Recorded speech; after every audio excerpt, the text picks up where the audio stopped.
Hoy, tapat na Lakers Nation! Mayroon kaming magandang balita na ibabahagi sa iyo ngayong linggo.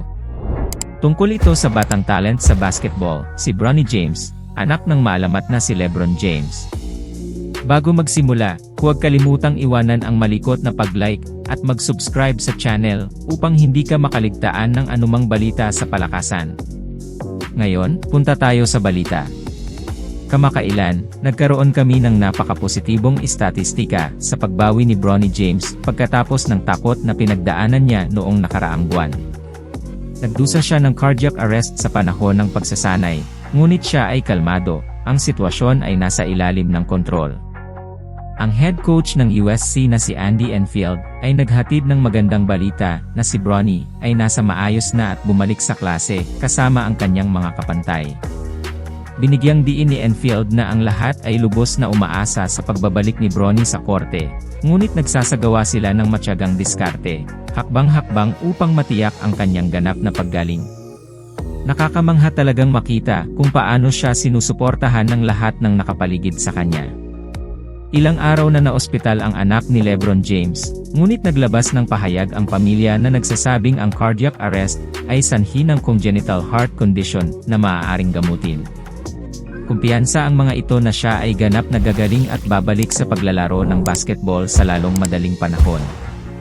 Samantala, binigyang diin ni Coach Enfield na ang prioridad ay ibigay ang lahat ng kinakailangang suporta kay Bronny, maging sa pag-aaral o sa esport. Ngayon, pinipigilan ang pagkabalisa, pumunta tayo sa mas nasasabik na balita.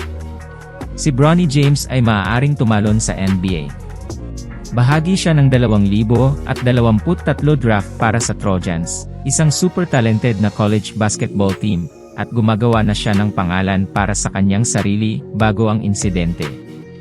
Isang hindi kapani-paniwalang kuponan, plano ng USC na gawin ang NCAA tournament para sa ika-4 na sunod na taon, at inaasahan ni Coach Enfield na magkaroon ng kontribusyon si Bronny sa matagumpay na season na iyon.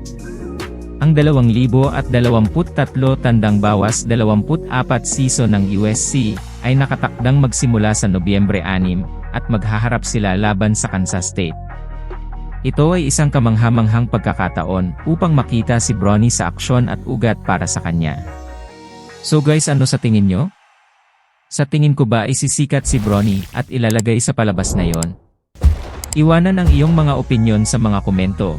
Huwag kalimutang i-like at mag-subscribe. At magkita-kita tayo sa susunod na video na may higit pang mga balita mula sa mundo ng palakasan.